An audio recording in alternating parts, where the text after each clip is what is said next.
So it's still unbelievably awesome after all of this time of paying attention to the tech industry that there are products out there that I have literally never heard of, like the Infinix Zero 8 phone. Now saying that, I've never heard of Infinix either before creating this review. Well, Infinix are a relatively new company founded in 2013. Their primary focus markets look to be Africa, Asia and the Middle East, looking at their website, and they've got a whole host of mobile phones, with one of them being the Infinix Zero 8. But they're also known for their quirky model numbers too. So looking at the phone, it's evidently clear that this is a handset that doesn't follow conventional design patterns that are usually associated with flagship handsets. Now most notably is the diamond rhombus camera on the rear of the handset. It's a really good looking handset, but I understand how it might not be to everyone's taste. Also, with the fact that the Infinix Zero 8 blends two tones of matte silver, there's a solid line that runs between the two and has been designed to mimic the bottom of the camera housing. The rear of the handset is susceptible to scratches and blemishes, including fingerprints, but Infinix do supply a thin silicon transparent casing. It's branded pretty tastefully with the Infinix name, but unfortunately, like we've seen with other Asian handsets in the past, it's also marked with the CE logo for copyright reasons. It really ruins what I consider to be quite a beautiful and quirky looking handset. Now it's bordered with a mirrored plastic rim, which will protect the phone from drops, but it's nowhere near as seamless looking as, say, an iPhone 11 or a Samsung S20. It's a design choice that was made to hide the fact that two sides of the phone were bolted together. Now it works for sure, but it's just not as pristine as some other flagship handsets on the market these days. Down the right hand side you can find from top to bottom the volume rocker as well as the power button, which has also been paired up by the fingerprint scanner, or in this case the thumbprint scanner, which is surprisingly reactive to a scan. Now I'm very impressed with how fast the scanner reacted to my thumbprint and how fast the phone actually unlocked. The SIM card and micro SD card tray is located on the left hand side and requires a small tool to unlock, and on bottom you can find a USB Type-C input as well as a trusty headphone jack. Infinix do supply a basic headphone and microphone combo with the phone, which is alright, but nothing special when it comes to audio quality. Now just think along the same lines as the basic Apple headphones,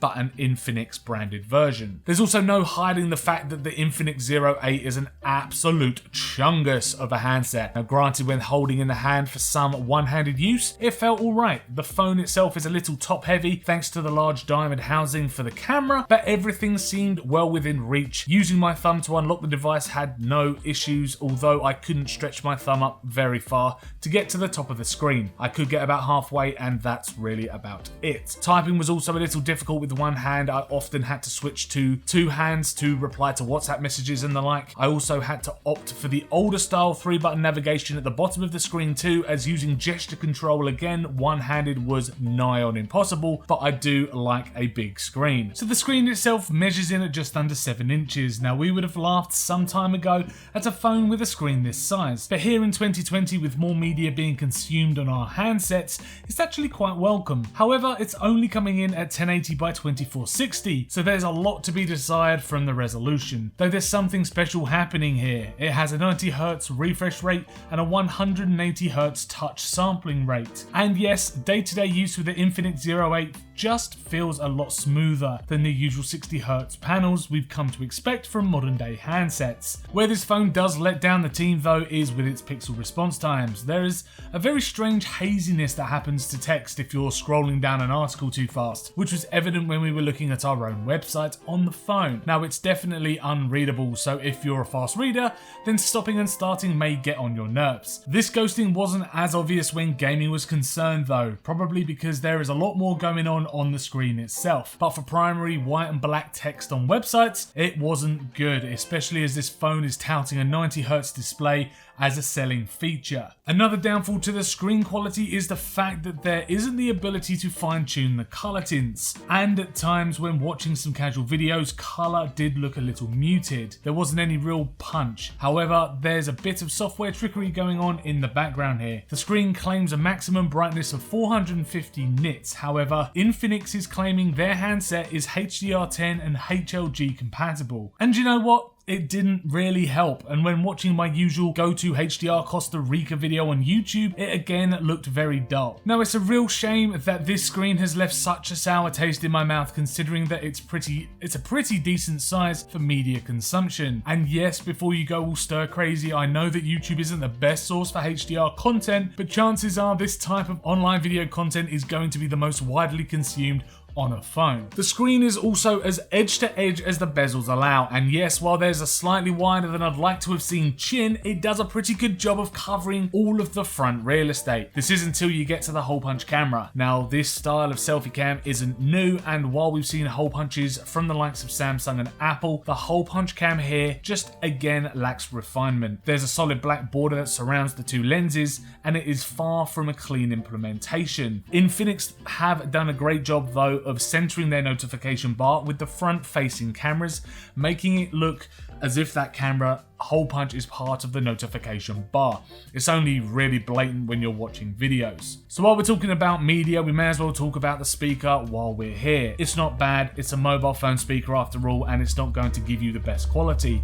It's alright for watching YouTube videos, but I don't think you'd want to sit through a sitcom or a movie inside of Netflix with this. Stick a decent set of headphones in instead. There is an equalizer that you can use to fine-tune your audio, but it barely really made a difference to the onboard audio. But this kind of is expected from a mobile phone speaker. So the Infinix Zero 8 uses their own Android skin called XOS, and oh my God, is this software just full of junk. Now, I don't want to spend too much time on Android this time round in this review because I didn't really have a very good experience with it, and as soon as you start up the phone, and by the way, that was the usual Android experience, but once I hit the home screen, advert. If I open the app tray, adverts for apps. If I went to my notification screen, you guessed it, another advert. Even the keyboard, where the predictive text guesses usually go, featured an ad to download skins for my phone from tailored authors. This, plus an unbelievable amount of preloaded apps that, let's be honest, you're never going to touch, it really dampened my experience. It was just absolute garbage. Even permissions were starting to get a little tedious. Everything I clicked on felt as if I needed to give away data or give some kind of access to my mobile phone. It got to a point where I became a little nervous that I had entered my work email as my Android user account, as of course this is a review phone. But wow, did they want some info from me. Of course, there is the usual Android experience underneath all of the guff that you're greeted with. Inside of the settings, the usual stuff remained, like security features, with the thumbprint working pretty well to unlock the phone, and things like display settings, location stuff, the notification center, and so on. What was really interesting though was the XOS specific settings. The XOS Lab prompts you to try new features with no new features inside the menu. The digital well-being and parental controls are pretty self-explanatory. Game mode optimizes your phone for gaming, and Smart Assistant helps out with some gesture controls, and the Smart Panel, which is a toolbar that's accessed by swiping the screen to get the most commonly used apps and even shortcuts. But one of these settings stood out, the Social Turbo button, which simply reads powerful WhatsApp assistant with no further explanation and a lengthy privacy policy once you click on it. No, thank you, XOS. I do not give you specific access to my WhatsApp. It makes me nervous that you'll end up just sending my friends some adverts anyway. Get out of here. In all seriousness though, it's there to add a beauty mode to the WhatsApp camera, as well as provide you with some quality of life features like looking at messages without letting someone know that you've read it, and some custom icons. Now, I do really feel bad for dumping on what I thought was shaping up to be a pretty decent handset, but the Android experience has just let it down in such a big way. To be honest with you though, I kind of gave up looking through the rest of it or paying it any more attention, and the time spent removing all of the bloatware was just really not a great first impression. And to be honest with you, I was just a tad too nervous to open some of the apps. Who's ever heard of Boomplay or AHA Gaming or even Xshare? Now, feeling nervous is just not something I want to happen when I open my brand new shiny phone, considering your packaging and physical first impressions are so good. Now that Android is out of the way, let's concentrate on the phone specs, if you want to continue, that is. The Infinix Zero 8 is packing a MediaTek MT6785 Helio G90T. An octa-core processor clocked at 2 GHz and a Mali G76 MC4 graphics chip backed up by 8 GB of RAM. And for the most part, the phone isn't too bad when it comes to performance. A Geekbench 5 benchmark scored the phone at 527 for a single core score and 1674 at a multi-core score. Now this puts the Infinix Zero 8 pretty much on par with an iPhone 6s. So not the fastest by a long shot, but it can still hold its own. Now I found no issues zipping through the apps I did use, and for any kind of gaming, it was all a very pleasant experience. 3D Mark came out with a mediocre score of 2527 on the Slingshot Extreme OpenGL tests. There's also 128 gig of storage too, which is ample in this day and age. I've never been able to fill up my personal phones, and I'm a video fanatic, and I also love to keep my Spotify playlists downloaded. 128 GB would be absolutely fine for an average user, and pretty generous too considering the price of the handset. So you've got a 4500 mAh battery inside too, which I must say was absolutely wonderful. I've been writing this review now at the time of writing, of course, for around 3 days, and for those 3 days I've been pretty hands-on with the phone, and I'm still sitting here 3 days later with 35% of battery left. Now the phone for some reason or another holds its battery life very well. Now there is a power consumption setting in the options menu that you can engage with, and by default it was switched off, but what is unbelievable is that in the main settings screen it says I've got 2 days of battery left, but inside the menu it says I've got 4 hours left. There's an ultra power setting on the phone as well, which will boost your phone by an estimated 100 hours worth of battery life. You've also got super quick 33-watt charging too to take advantage of, so you'll probably never have to turn this phone off again. So let's take a look at the crown jewel of this phone, the diamond rhombus shaped camera on the back. As you can see from just looking at it, there are 4 cameras available to you. The biggest is a 64 megapixel wide angle snapper, and trickling down you can find an 8 megapixel ultra wide at f2.3 and 2 depth cameras both at f2.4. Around the front are 2 selfie cameras, one for standard shots of 48 megapixels with an f2.2 aperture, and the second is an 8 megapixel ultra-wide lens with the same aperture. Throughout the menu, which by the way has been put together very well and looks very clean, are a whole host of camera modes that you can choose from. By default, AI cam mode will choose the best camera settings based on the subject, which can be seen changing in the corner depending on what you're pointing the phone at. But it's nice to see that the various camera modes like portrait, panoramic, beauty, night and professional mode has been split up along the bottom swipe menu. The video modes can also be reached from that same slider. So for the most part, you're not going to see many issues with the performance of the camera and the photos it takes. Now, sure, it doesn't quite match up to the results of flagship handsets, but if you're wanting a camera for sharing images on your Instagram accounts, then you're not going to find much better around the sub £400 mark. The issue you might run into though is noise. There is a significant amount of noise in these photos, especially if you pinch and zoom to take a closer look at the photos, and the autofocus is pretty accurate when using the standard and ultra wide lenses, and there's even eye tracking too if you're wanting to follow around a subject or if you have a moving subject in frame. One letdown was the macro mode, which unfortunately just did not deliver me a macro shot. Holding the phone close to my subject like you would when taking a macro shot just rendered blurry images and looked as if it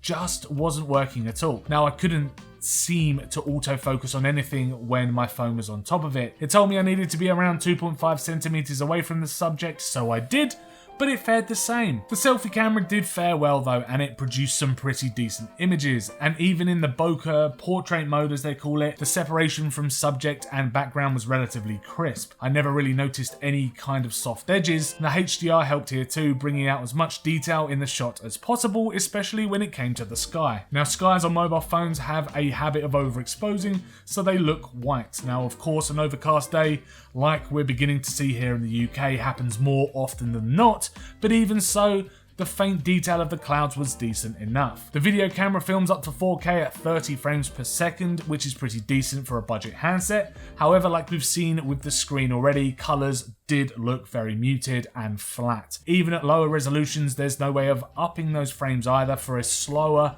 motion shot if you were pulling the footage into post. There is though a dedicated slow motion mode that you can use, which will film up to 960 FPS, but this is only for a very short clip. Low Lower this down to 240 FPS though for a more continuous slow motion filming mode. One thing I've noticed though is that if you moved down to the wide angle lens, options became limited. Recording quality drops to a maximum of 1080p, though you do retain the autofocus including on stills as well. The image stabilization is also pretty handy here, being a heavy phone, and it does a great job of keeping moving images as smooth as possible. The Infinix Zero 8 mobile is a mixed bag for me. On one hand, looking at its design and style and the fact that the screen is massive and even the intricate camera housing on the back, it is the complete recipe for what I would consider a unique and quite funky design. But the Android experience just absolutely lets it down in such a massive way, and unfortunately I can't recommend this phone when you're going to be spending the first few hours uninstalling bloatware, and the fact that you're served an advert every 5 minutes is just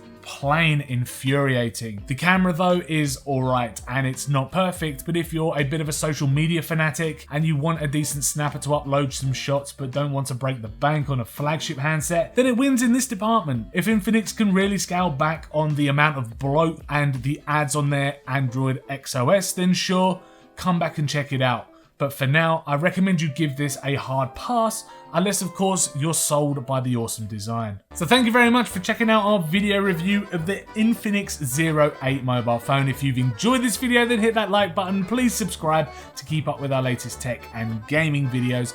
Also let us know in the comments down below if you would go for an Infinix Zero 8 after this review, or if you've even heard of them. Let us know if you've even heard of them. We'd love to hear from you. Tell us what you think.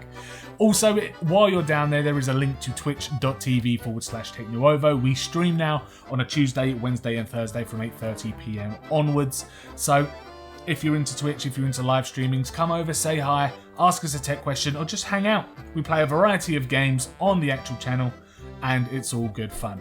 So, as I said, thanks very much for watching, and we will see you in the next video. Or maybe on Twitch.